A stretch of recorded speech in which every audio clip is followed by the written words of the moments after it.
Bonjour à tous. Est-ce que ça marche? Oui. On est ravis d'être là. On va se présenter très, très rapidement pour rentrer dans le vif du sujet, qui sont les usages dans la vraie vie, les usages de l'IA dans la vraie vie des établissements. C'est-à-dire une fois que vous arrivez sur le marché, comment est-ce que ça, enfin, qu'est-ce qui fonctionne dans les établissements. Je suis Tim Rienen, je suis directeur associé au sein de l'ANAP. On va vous raconter ce que c'est cet animal bizarre. Et j'ai le plaisir d'être accompagné par Anaëlle. Bonjour, enchantée. Et donc l'ANAP tout de suite, et après on va rentrer dans le vif du sujet, juste pour vous dire que donc à l'ANAP, on est une agence publique de conseil et d'expertise. On est rattaché au ministère de la Santé, au ministère des Solidarités, et notre mission, notre cœur de mission, c'est d'aller chercher les établissements les plus performants, que ce soit en matière de développement durable, que ce soit en matière de politique RH, de qualité de la vie au travail, et en matière d'usage du numérique. Et donc on va chercher ces établissements les plus performants, on documente avec eux comment ils y sont arrivés, et ensuite on diffuse au plus grand nombre pour que l'ensemble des établissements puissent profiter de ces expériences et de ce savoir-faire. On intervient de 3 façons. Premièrement, on produit des contenus, donc des guides, qui sont des documents très synthétiques, 10-12 pages, qui vont expliquer comment faire. On fait de la mise en réseau. On a aujourd'hui plus de 500 professionnels qui sont en exercice, qui nous consacrent 10 jours par an pour travailler avec nous. On a un cercle beaucoup plus large qu'on appelle les communautés de pratique. On a à peu près 6000 professionnels qui bossent avec nous, alors de manière un peu moins intensive. Et puis, on intervient sur le terrain auprès des établissements pour leur apporter du conseil, pour les aider à faire France entière, y compris l'outre-mer. Donc, notre intervention aujourd'hui, c'est pour vous présenter du coup la performance dans les établissements avec l'intelligence artificielle. Donc aujourd'hui, vous avez vu beaucoup de conférences sur l'intelligence artificielle, mais la question qu'on s'est posée, c'est est-ce qu'elle est aujourd'hui utilisée, comment et dans quel domaine? Donc on a mis en place une plateforme IA gratuite, accessible à tous, où vous pouvez aller voir les retours d'expérience des établissements qui utilisent aujourd'hui l'intelligence artificielle.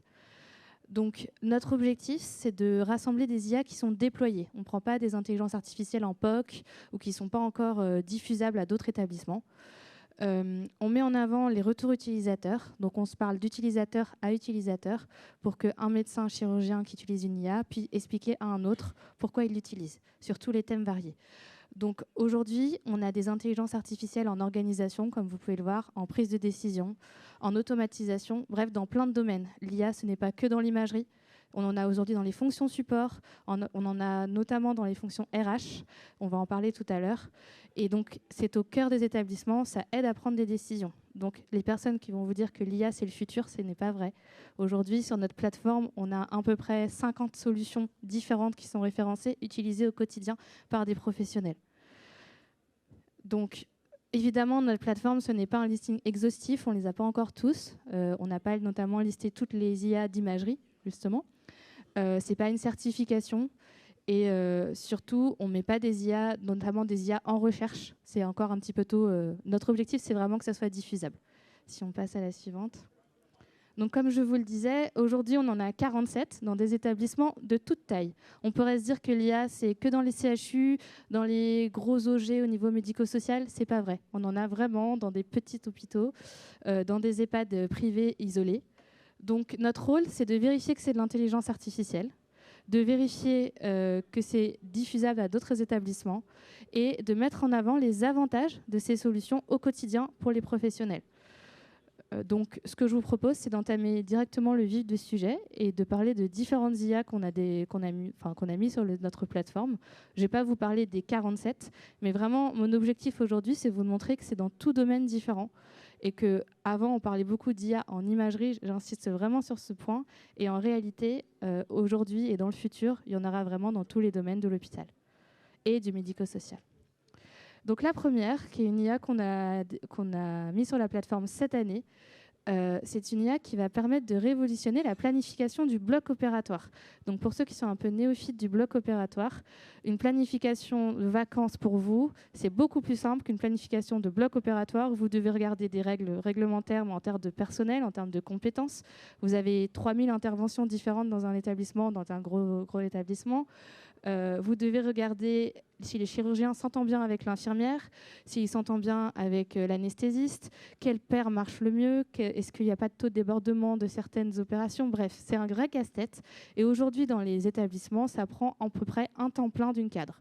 À peu près 75% de son temps, plus tout ce qui va autour. Opia, c'est une entreprise qui va créer en fait une possibilité de faire des plannings intelligents. Donc, elle va concaténer toutes ces règles, les choix de congé des personnes, les règles, par exemple, il faut, par exemple, dans une césarienne, il faudra qu'il y ait une IAD et une IBOD, donc une infirmière d'anesthésie et une infirmière qui va être en fait le second du chirurgien. Donc, toutes ces règles compliquées, Opia va tout concaténer et en 5 minutes, le planning sort. Donc, je pense que vous réalisez à quel point c'est un gain de temps incroyable pour les équipes. C'est de la sécurisation en termes aussi de qualité de vie au travail. Ça permet, dans un contexte très compliqué sur les IBOL, les IAD, qu'elles puissent avoir une application. Sur leur application, elles font leurs vœux. Et après, hop, ils ont leur planning sur l'application. On peut nous faire des demandes de changement. Donc vraiment, un exemple d'une IA qui va être attractive, qui va faire gagner du temps au sein d'un bloc opératoire. Alors, un autre thème. Donc là, on passe au médico-social, parce qu'on voulait vraiment vous expliquer que ce n'était pas que du sanitaire. Dans le médico-social, on a l'exemple du CHRU de Brest qui a mis en place avec la start-up Ozos AI ce qu'on appelle une oreille augmentée. Donc c'est un petit boîtier qu'on met dans la chambre du résident qui va écouter ce qui se passe dans la chambre. Donc elle va écouter, par exemple, les bruits, la télé, etc. et qui va permettre de faire des alertes en cas de vomissement, de chute, d'appel du malade et de tous les bruits possibles qu'on peut avoir dans une chambre du malade. L'objectif, c'est de faire des alertes soignants priorisées. Aujourd'hui, dans un EHPAD, lorsqu'il y a un appel malade, le soignant ne sait pas s'il doit courir pour y aller ou non. Ce qui fait qu'on ne sait pas trop ce qui se passe réellement. Là, si c'est une chute, on aura vraiment un appel rouge avec une priorisation. Si c'est juste un appel parce que l'oreiller est tombé, le soignant peut finir son patient dans la chambre. Donc vous voyez, c'est vraiment encore un exemple comme quoi l'IA peut déstresser le soignant, sécuriser la prise en charge résident, et ça a une autre application auquel Ozos AI n'avait pas forcément pensé, c'est que pour tout ce qui va être aidant, Ozos AI peut regarder combien de temps la personne a dormi. Si la personne est aux toilettes, le soignant va faire la chambre d'à côté, laisser le temps que la personne soit aux toilettes et ensuite frapper. Bon, on parle évidemment des résidents qui vont aux toilettes tout seuls, mais c'est pour vous donner une idée d'à quel point en fait, on peut aller loin dans une sorte de... Au-delà de la sécurisation, même on prend en charge le résident et on arrive à connaître réellement ce qui se passe dans la chambre. Donc évidemment, si le résident ne veut pas avoir Ozos AI parce qu'il ne veut pas être écouté, il ne va pas mettre l'oreille intelligente. Mais voilà, ça révolutionne la prise en charge au sein de cet établissement. Un autre exemple, dans un tout autre thème, un peu plus technique, c'est l'identitovigilance. Donc je ne sais pas si vous êtes un peu sensible à ce sujet, mais l'objectif, c'est que le bon soin aille au bon patient. Bon, c'est un petit peu simple, mais globalement, si vous avez le même prénom, si vous avez un nom qui ressemble, bref, vous êtes né à la même date, on ne sait jamais ce qui peut arriver dans un établissement. Et donc, l'objectif, c'est qu'on a des procédures qualité qui ont pour objectif de regarder ce qu'on appelle les doublons d'identité. Voilà. Vous ne pouvez pas savoir à quel point vous avez un nom qui ressemblait à d'autres personnes. Donc, l'objectif de cette intelligence artificielle, c'est d'aider tout ce qui va être professionnel administratif que vous ne considérez pas quand vous allez dans un hôpital, mais tous ceux qui font les petits dossiers derrière, à détecter ces doublons et à tout de suite, en fait, avoir des alertes pour éviter qu'on opère un mauvais patient avec un mauvais prénom. Alors, vous allez me dire que c'est quelque chose de rare. En réalité, des cas d'identitovigilance, c'est vraiment quelque chose du quotidien au sein des établissements. Et d'avoir un logiciel qui permet d'avancer et de façon intelligente, grâce au NLP, trouver les prénoms qui se ressemblent, faire attention, vérifier qu'il n'y a pas d'erreur d'identité quand on a juste recopié à la main la carte d'identité et qu'on parlait avec la voisine. Donc, aux yeux de mettre Dupont, on a mis Duchemont, bah voilà, c'est fini. Donc ça, c'est l'objectif de cette intelligence artificielle-là. Donc, un gain de temps et, comme je vous le disais, une vraie sécurisation. Donc l'intelligence artificielle, on en trouve dans des domaines plutôt aussi variés que vous connaissez peut-être moins. La cybersécurité, aujourd'hui, c'est un sujet d'actualité majeur dans les établissements. Pourquoi on a de l'intelligence artificielle là-dedans ? Donc Dartrace a mis au point un système qui permet en fait d'apprendre ce que chaque logiciel, chaque ordinateur, chaque élément du système informatique fait, pour ensuite dépister s'il y a un comportement anormal. S'il y a un comportement anormal, ça signifie qu'il y a potentiellement une attaque, et tout de suite, avant même l'attaque, on va pouvoir agir.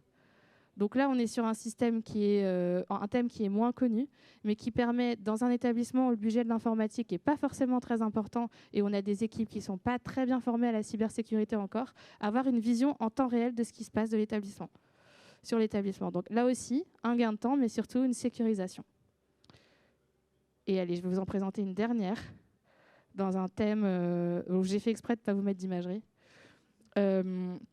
Outiller la qualité. Alors là, c'est quelque chose que si vous avez un tout petit peu travaillé avec des procédures, imaginez le nombre de procédures qu'il y a dans un établissement de santé. Je vous épargne les chiffres. Je suis infirmière au sein du service d'ortho. Je cherche la procédure qui va me permettre de faire le pansement que je ne fais jamais. Je ne le trouve jamais dans ce logiciel qualité où à chaque fois c'est un truc vieux, il faut le dire, une interface pas sympa.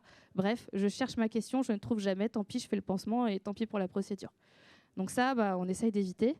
La HAS essaye de faire travailler les établissements là-dessus et Ilyun a mis en place une intelligence qui permet de poser la question et l'intelligence va chercher elle-même dans toutes les procédures, va essayer de proposer plusieurs réponses et va mettre en point un chat avec l'utilisateur pour répondre à votre question. Donc c'est vraiment innovant dans une démarche qualité. Ça paraît rien comme ça, mais si ça peut permettre à toutes les infirmières de trouver leurs questions en temps réel, c'est quand même pour nous une vraie sécurisation. Et surtout, ça permet à l'équipe qualité d'avoir un vrai dialogue avec les infirmières. C'est quelque chose qu'on ne se rend pas forcément compte, mais c'est très compliqué d'être ingénieur qualité dans un hôpital et d'arriver avec ses procédures et de dire en fait, il va falloir que maintenant vous respectez ça, et puis il faut faire comme ça, et voilà. Et là, ça donne un argument aussi de montrer comment on simplifie la façon de chercher les procédures. Les gens peuvent un peu plus les regarder. Voilà. Voilà pour aujourd'hui. Je ne vous ai pas mis d'autres exemples. J'en ai 47, donc... Mais l'idée, c'est vraiment de vous montrer que c'est utilisé au quotidien.